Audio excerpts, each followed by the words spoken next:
Perkenalkan, nama saya Dikna Bara Putri Paramudia dengan NIM K00250016 dari kelompok B7. Kali ini saya akan menjelaskan laporan praktikum 2.1 saya. Yang pertama, pada laporan pertama yang diminta adalah untuk menjelaskan anatomi penis, skrotum, dan juga testis. Jadi untuk anatomi penis dulu terlebih dahulu. Jadi penis ini merupakan suatu organ yang berbentuk tubular dan juga alat untuk kopulasi pria. Dia ini homolog dengan glans klitoris pada wanita. Terdiri dari dua pars, yaitu pars fixa. Pars fixa itu terdiri dari yang bulbus dan crus penis, sedangkan untuk pars libera itu adalah corpus spongiosum dan corpora cavernosum. Untuk corpus spongiosum itu yang ini warnanya kuning, kemudian ada corpora cavernosa, ini yang warnanya hijau di bagian yang atasnya sini. Kemudian juga untuk yang di bagian ujungnya ini merupakan dari yang warna kuning ujungnya ini merupakan glans penis. Bisa dilihat ini untuk perut, body, and glans. Jadi untuk lebih jelas ya, jadi bulbus penis ini terletak di tengah dan diapit oleh crus penis, dextra dan sinistra. Kemudian bergerak ke distal menjadi corpus spongiosum dan glans penis. Untuk crus penis itu bergerak pada bagian dorsal membentuk corpora spongiosa penis. Ini untuk bagian cross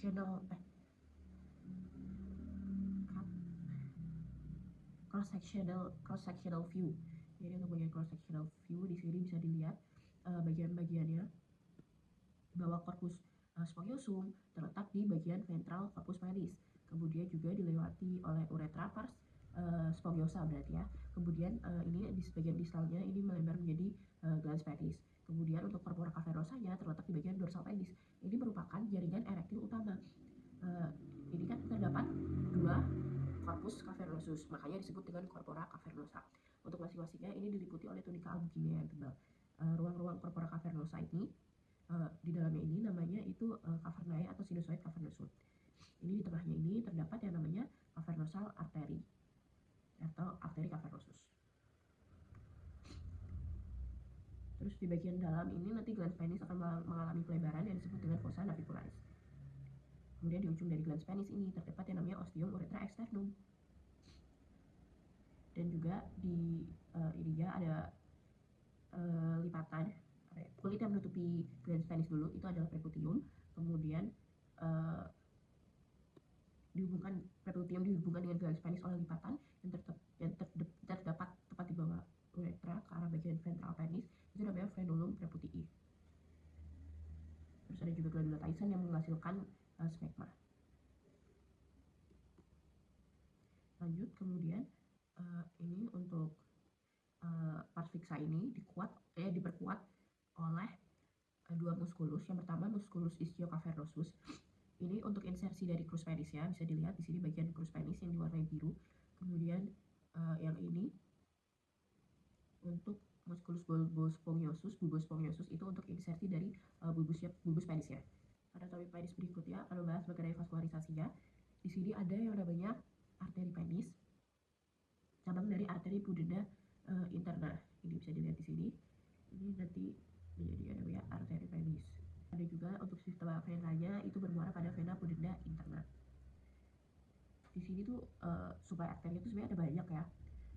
Lain ini ada arteri profunda penis, ada arteri pulvi penis, ada arteri dorsalis penis ini, terus ada arteri pulvi uretralis. Ya, seperti itu. Kemudian berikutnya akan masuk ke bagian berikutnya menjelaskan mengenai anatomi skrotum. Untuk anatomi skrotum sendiri, yang pertama-tama ini tuh merupakan lapisan pembungkus testis yang terdiri dari 9 lapisan. Fungsinya untuk mengatur suhu optimal untuk spermatogenesis. Pada bagian mediana skrotum ini terdapat yang namanya rape skroti. Ini kayak tidak terlihat di sini. Terus untuk urutan lapisannya ini bisa dilihat yang ada yang paling luar terlebih dahulu itu ada kulit, kemudian ini ada fascia dartos, kemudian ada fascia spermatica externa, terus ada musculus cremasterika, terus ada tunica fascia spermatica interna, terus ada tunica vaginalis lamina parietalis, ada tunica vaginalis lamina visceralis, terus ada tunica albuginea, tunica vasculosa, dan substantia testis. Terus di sini saya sedikit menambahkan mengenai funiculus spermaticus ya, karena funiculus spermaticus itu mengandung testis. Ya, ini dibungkus oleh ini fascia spermatica externa, musculus cremastonica, dan fascia spermatica interna. Terus sedikit tambahan saja, berikutnya akan membahas mengenai anatomi dari testis. Jadi testis ini merupakan organ yang menggolong dengan ovarium. Dia terletak di dalam skrotum dan ada sepasang. Untuk testis kiri itu lebih rendah dari testis kanan karena funiculus spermaticus ya, atau yang ini tadi itu tuh, maaf ini salah ya, namanya anatomi funiculus spermaticus. Terus yang ini testis kiri lebih rendah karena funiculus spermaticusnya lebih panjang, atau yang menghubungkan testis ke dalam dengan struktur terletak dalam cavum abdomen. Terus ini testis ini juga mengalami yang namanya descensus testiculorum, atau ya istilahnya adalah turunnya testis ke skrotum dari cavum abdomen selama masa embryogenesis. Terus ini berikutnya lapisan pembungkus testis itu ada yang pertama tunica vaginalis, tunica albuginea, dan yang ketiga itu ada tunica vasculosa. Untuk tunica vaginalis ini tuh ada dua, ada tiga, maaf, di sini ada parietal layer, terus ada ruangan di dalamnya atau cavity, kemudian juga ada visceral layer yang langsung berdekatan dengan si testis tersebut, tidak dipisahkan oleh ruangan dulu. Terus habis itu ada tunica albuginea. Jadi tunica albuginea itu dia tuh membentuk apa ya, septum. Terus habis itu ada tunica vasculosa, di sini tidak ditunjuk sepertinya ya, tunica vasculosa. Dan pokoknya tunica vasculosa itu ya terdiri dari pembuluh darah dan jaringan ikat longgar. Berikutnya ini saya tambahkan sedikit untuk inervasinya. Pertama ini ada plexus testicularis, kemudian juga ada nervus genitofemoralis. Jadi untuk jalur perjalanan sperma, pertama tuh spermatozoa itu dihasilkan oleh sel gamet tubulus contortus seminiferus, kemudian lanjut ke tubulus rectus seminiferus, kemudian ke testis, di sini, kemudian lanjut lagi ke ductus efferens testis, terus lanjut ke epididymis, terus lanjut lagi ke ductus deferens, ini udah nyampe sini, terus habis itu ke ampulla ductus deferens, terus dia lanjut ke ductus ejaculatorius. Ya di sini artinya ini bersatu dengan si vesicula seminalis ini kan. Terus habis itu ke osteoductus ejaculatorius, terus ke uretra pars prostatica, uretra pars membranacea, uretra pars sponggiosa, dan akhirnya dia ke OUE atau osteouretra externum. Terus di sini ada klinisnya, keadaan klinis yang sesuai dengan soal tadi. Itu kemungkinan yang pertama itu ada dari torsiotestis. Apa sih torsiotestis itu? Jadi torsiotestis ini tuh terpelintir ya funiculus spermaticusnya yang berakibat pada strangulasi arteri testicularis yang kemudian dapat menyebabkan infark atau necrosis testis. Jadi terpelintir spermatic cord, twisted spermatic cord. Terus ini juga bisa dilihat kayak testisnya juga kayak gini, lebih gini gitu. Terus yang berikutnya ada varicocele. Varicocele ini merupakan dilatasi abnormal pada vena dari plexus venosus papilliferus akibat gangguan aliran darah balik vena. Jadi ya, dia jadi bentuknya seperti ini, increase scrota. Kemudian ini ada yang namanya berikutnya pembesaran prostat. Oh maaf, belum ada gambarnya. Masuk pembesaran prostat itu tuh yang disebut juga dengan yang namanya benign atau prostat hyperplasia. Itu apa ya, yang mengakibatkan kesulitan untuk urinasi ini. Jadi si kelenjar prostatnya membengkak menekan uretra tersebut, jadi untuk aliran urinnya tidak lancar gitu. Baik, kemudian lanjut untuk laporan 2. Yang pertama ini pembagian organnya, ada ran ureter, vesika urinaria, dan uretra. Saya juga akan menjelaskan fungsinya. Untuk yang ran ini ada beberapa fungsinya. Yang pertama itu ada fungsi ekskresi, kemudian ada fungsi filtrasi, dan juga fungsi regulasi. Fungsi ekskresinya itu untuk menyaring darah yang membuang sisa metabolit. Ini membawa sisa metabolit dan kimia asid dan zat-zat yang tidak diperlukan tubuh. Kemudian ada filtrasi itu untuk menyaring darah dan proses pembuatan urin. Kemudian ada regulasi itu untuk mengatur keseimbangan pH, volume, dan komposisi cairan tubuh. Yang kemudian disekresikan untuk mensekresikan hormon-hormon. Terus ini untuk red. Yang pertama posisi anatomisnya. Jadi red sinister ini terletak di segi bagian superior FTH 12 sampai FL3 atau kurang lebih kosta 11. Kemudian untuk red dexternya itu lebih rendah setengah vertebrae karena adanya penekanan dari hati, lobus hepatis dexter. Jadi ini juga organ retroperitoneal yang terletak pada sisi posterior atau terdapat kedua adrenal, bisa dilihat sini di bagian polus superior. Jadi untuk pembungkus dan fiksatornya, pembungkus yang pertama itu ada kapsula fibrosa, bisa dilihat di sini. Ini dari yang bagian profunda ke superficial ya. Ada kapsula fibrosa, kemudian ada perirenal fat, kemudian ada fascia renalis, kemudian ada pararenal fat. Ya udah itu aja ya. Betul. Kemudian ada fiksatornya. Fiksatornya itu untuk penyokong agar tetap pada tempatnya. Itu tuh ada fascia renalis, artery vena renalis, ada corpus adiposum. Corpus adiposum ini terdiri dari pararenal dan perirenal fat tadi. Kemudian berikutnya ada topografinya. Topografinya seperti ini. Ini berdasarkan dari facies anterior dan juga facies posterior. Jadi di sini batas-batasnya ada index sinistra, dan juga ini untuk yang posteriornya. Di sini juga ada batas-batas dengan muskulusnya, yang musculus mayor, quadratus lumborum, transversus abdominis. Kemudian ini untuk struktur eksternalnya, yang pertama itu ada facies anterior, ada posterior, ada polus atau ekstremitas, ada yang superior, ada yang inferior atau caudalis. Kemudian juga ada margonya, ada yang lateral, ada yang medial. Untuk yang medial ini bagian yang sekuk, yang ada hilus renalisnya.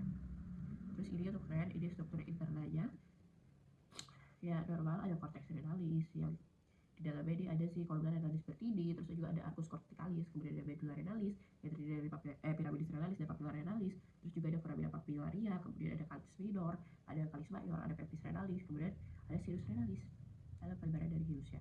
Kemudian ini ada ureter, kemudian ini ada organ berikutnya, itu ada ureter. Ureter ini yang pertama fungsinya terlebih dahulu ini tuh untuk pipa yang menyalurkan dari si ginjal menuju ke vesika urinaria. Ini merupakan saluran muskular membentuk pipa. Jadi untuk ureter ini memasuki apertura pelvic, memasuki basis vesika urinaria dalam posisi miring atau diagonal untuk mencegah yang namanya reflux urin. Bisa dilihat sih.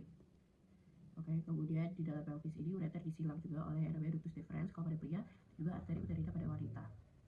Jadi terus ada penjempitan pada ureter. Yang pertama ini, kalau sesi pertama itu ada pada ureteropelvic junction, kemudian ada bifurcatio arteri dan communis, terus ada saat memasuki vesika urinaria. Kemudian ini ada vaskularisis dan inervasi ya. Kemudian untuk organ berikutnya ada vesika urinaria yang berfungsi untuk menampung urin. Suatu kantong musculus membranosa yang berfungsi untuk menampung urin. Dia terletak di kafum pelvis, terus dia bisa berkembang di kafum abdomen ketika petu. Dia berbentuknya seperti piramid atau salak ya. Terus ada memiliki apex anterior, basis posterior, dan satu facies superior, dua facies inferior lateral.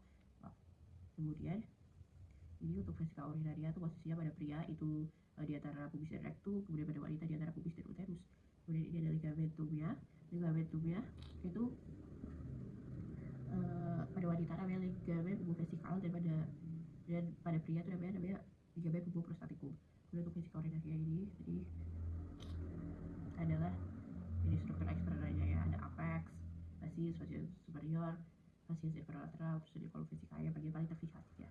Kemudian ada struktur internalnya, di sini ada yang namanya trigonulio, tahu dia ada dua sudut ini, titik di superior itu sebagai bora ureter, kemudian ada satu sudut di inferior itu namanya ostium uretra internum.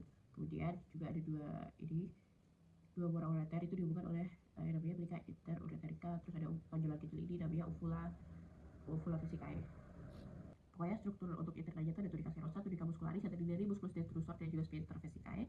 Kemudian ada tunica submucosa, itu jebel longgar. Kemudian ada tunica mucosa. Tunica mucosanya itu yang tadi trigonum fiscaliotaudi, jadi isinya tadi. Jadi untuk ligamen ya, tadi udah beberapa disebutkan seperti pubo prostatikum, terus pada pria, terus pubo vesicalis pada wanita, terus ada recto vesicalis itu untuk vesica rectum, juga ada ligamen umbilicalis medianum itu untuk dari apex vesica ke umbilicus, jadi ya bagian apex. Terus ini berikutnya, organ berikutnya itu ada uretra. Uretra itu ya ini dia fungsinya tuh untuk dari vesika urinaria dia menuju ke osteum uretra externum. Jadi pada pria dan wanita ini ada perbedaannya. Kemudian juga ini pada pria itu ada dibagi ke 4 parts, ada preprostatika, prostatika, uretra membranosa, uretra pars spongliosa. Ini juga ukurannya itu beda-beda setiap parsnya, panjangnya beda-beda. Kemudian ini untuk uretra feminina, itu untuk uretranya jauh lebih pendek, itu yang menyebabkan pada wanita lebih mudah untuk terjangkit infeksi pada saluran kemih. Kemudian ini untuk laporan 3, pada laporan 3 yang pertama ada diafragma pelvis. Di sini Jadi diafragma pelvis ini ditunjukkan dari atas dan juga dari bawah. Baik, untuk yang dilihat dari atas ini bisa dilihat di sini ada muskulus penyusunnya, ada muskulus levator adi, kemudian juga ada apa ya ini, muskulus coccygeus. Terus untuk yang di sini ini lebih kelihatan juga, dia ada muskulus-muskulusnya dilihat dari bawah. Dan di sini ada muskulus bulbo coccygeus, bulbo rectalis, terus ada ilio coccygeus. Ini untuk membrana perineum dan spatium perineum profundum. Membrana perineum ini merupakan fascia tebal yang berbentuk segitiga. Di atasnya terdapat berhubungan dengan ruangan tipis yang disebut dengan spatium. Bisa dilihat di sini. Spatium perineum profundum. Ini spatium perineum profundum. Ini untuk pada wanita dan pria, muskulus yang berada dalam spatium perineum profundum itu ada musculus sphincter uretra externum, musculus transversus perineum profundus.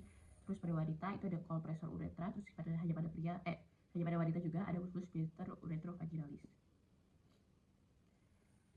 Ini kemudian ada regio urogenital dan analis. Untuk regio urogenital dan analis ini bentuknya kayak diamond gitu ya, dihubungkan oleh menjadi dua regio oleh garis kayal ya. Ini penghubungan kedua tuber ischiadicum menjadi regio urogenital dan regio analis. Atasnya ada batas anterior yaitu margo inferior symphysis pubis.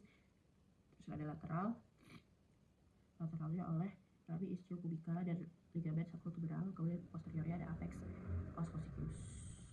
Kemudian ini ada tipe-tipe pelvis. Dari yang paling atas itu ada anthropoid, terus ada karena platypeloid, terus ada gynecoid, ada android. Kira-kira yang paling sesuai pada pria itu yang pelvis gynecoid. Terus kalau bagi laki-laki itu yang pelvis android. Jadi bedanya ya pada pria dan wanita. Kalau pada wanita itu tuh dia lebih bulat dibanding pada pria. Jadi limpet lah pokoknya sudutnya, karena kan untuk keluarnya bayi ketika dia melahirkan. Terus untuk bidang Hodge, ini ada bidang Hodge 1 itu setinggi adits pelvis, bidang Hodge 2 ini di bawah symphysis os pubis dan sejajar dengan bidang Hodge 1, bidang Hodge 3 ini setinggi spina ischiadica dan sejajar dengan bidang Hodge 1 dan 2, terus bidang Hodge 4 itu setinggi os coccygeus dan sejajar dengan bidang Hodge 1, 2, dan 3. Terus ini dinamakan dengan episiotomi ini ketika melahirkan. Jadi itu kan saat melahirkan perineum itu akan meregang dan akan robek. Dan untuk mencegah rupturnya dari musculus sphincter adia itu akan dilakukan namanya episiotomi. Ada dua, yaitu episiotomi median dan juga mediolateral. Jadi kalau yang median itu ya pokoknya lurus saja sampai ke bawah, tidak sampai pada rambut sphincter adia, tapi sedangkan kalau mediolateral itu tuh mediolateral itu saya tadi mulai 45 derajat dari midline. Baik, sekian presentasi untuk laporan yang dapat saya lakukan. Jika ada kesalahan mohon